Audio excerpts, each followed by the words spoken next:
My name is Missy Douthit with the Livestrong Foundation, and I'm currently the Executive Vice President of Advocacy and Engagement. Okay. And how did you get involved originally with the LAF? That's a great story, actually. So I actually came to Livestrong back in early 2005 as a volunteer. So I was actually in between jobs and kind of taken a sabbatical from the corporate world where I'd been for 16 years.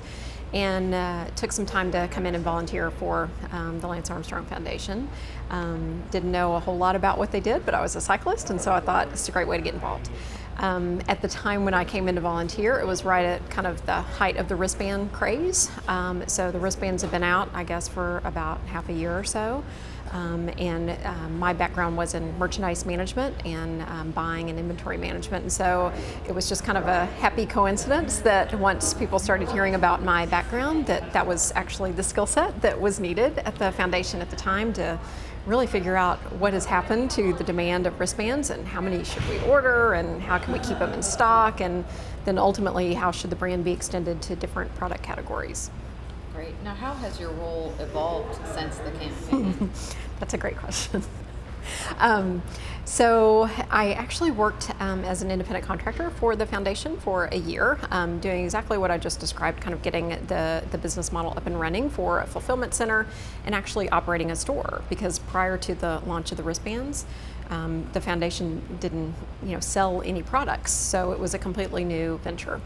So that was my first kind of scope of work, was to get that up and running and then look at different other product extensions like we could do with t-shirts and caps and jerseys and things like that with the Livestrong brand.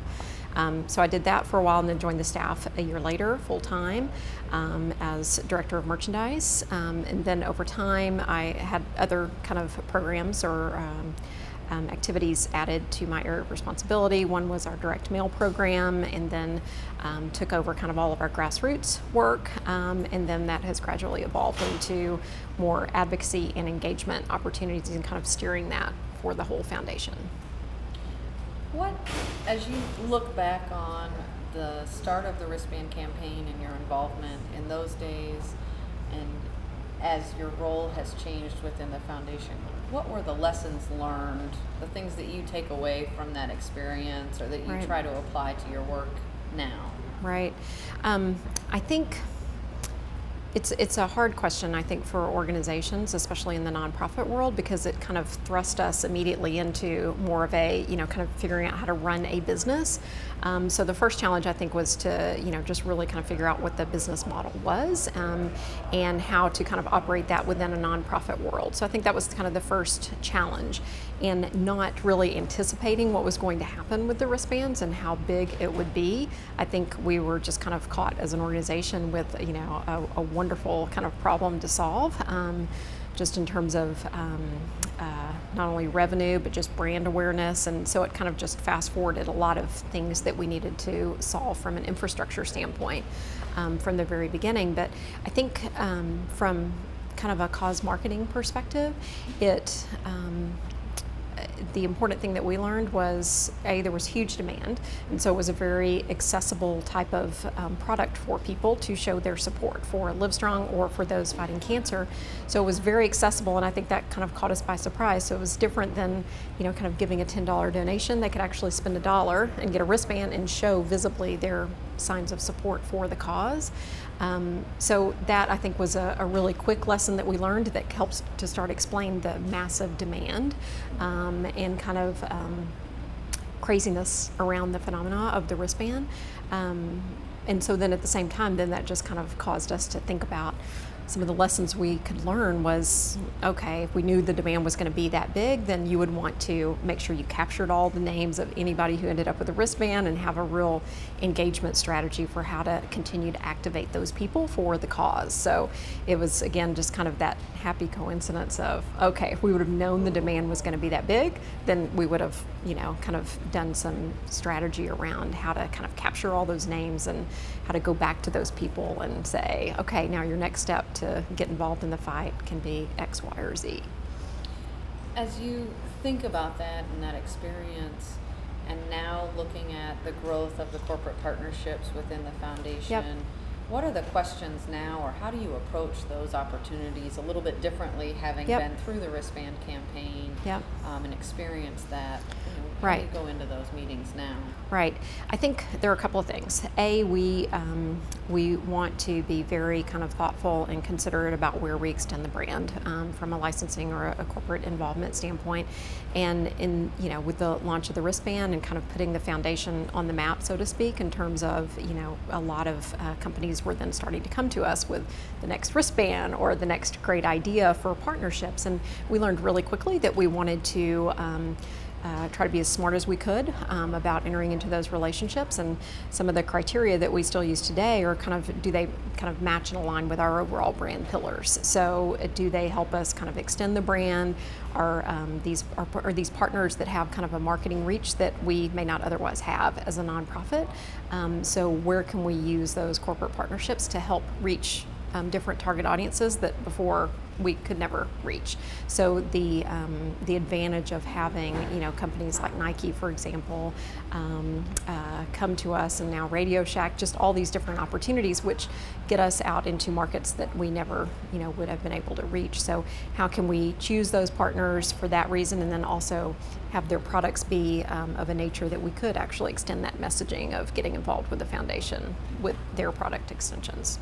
When you think about cause marketing and the potential impact that it might have for a nonprofit organization, how can you start to plan for that? Does it impact certain departments? Is it everything, depending on the size of the program? So what are some things that you can be preparing for as someone that's kind of leading an organization going down that path? It's a good question. I think it's definitely what we touched on at the beginning, which is that scenario planning, to be able to put a plan together that says, what if this happened, and then what if it went to this next level and it was 10% bigger than we thought and 20% bigger?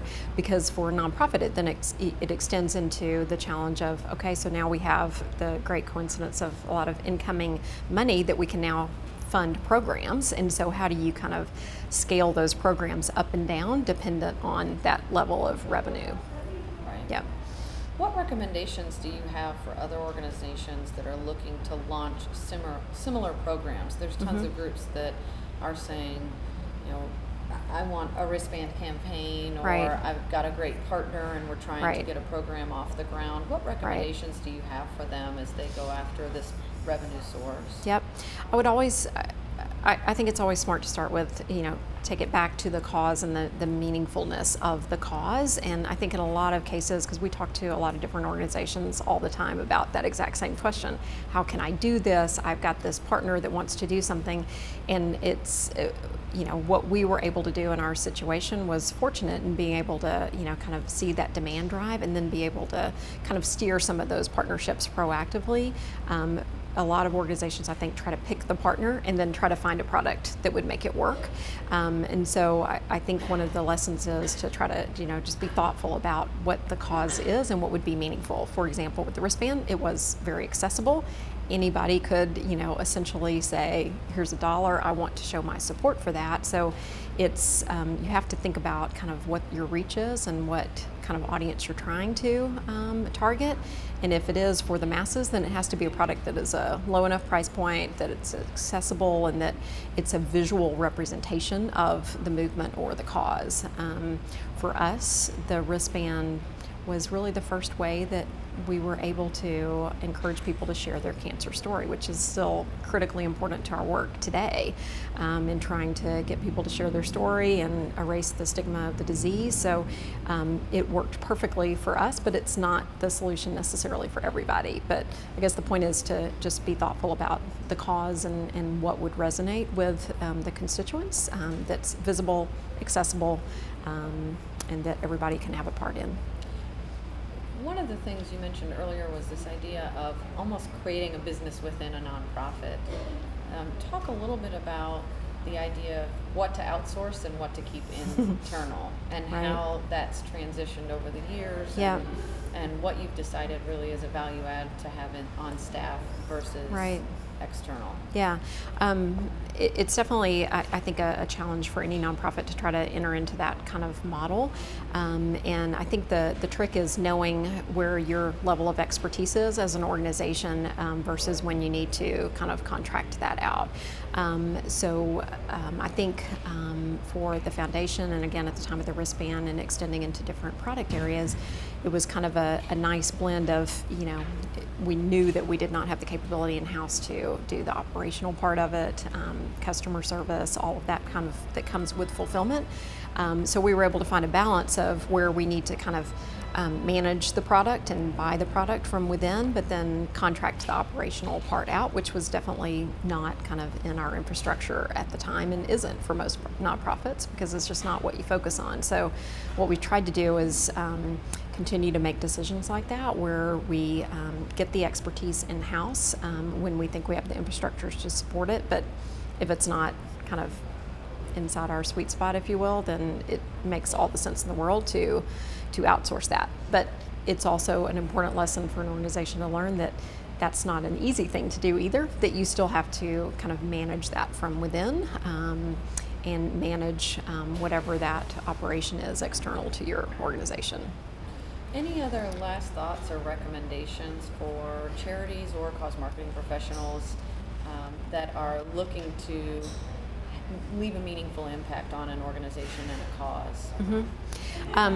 Again, I would go back to and emphasize that at the end of the day, it has to make sense for both parties. And so from a corporate kind of social responsibility standpoint, they need to feel good about, partnering with a nonprofit that has a cause that resonates not only with their customer base, but also with their employee base. That's another thing that I think we've been real successful with in our partnerships, is really trying to activate not only that reach of the marketing arm of those corporations, but also that's an employee base too that can tie right into our mission. So I think it's important to think about it from kind of a 360 view, but at the end of the day, just make sure it's a product that meets your kind of core criteria and that the external consumers can easily understand why that nonprofit and that corporation came together, because it makes sense and it seems to align with both kind of missions of both the nonprofit and the for-profit.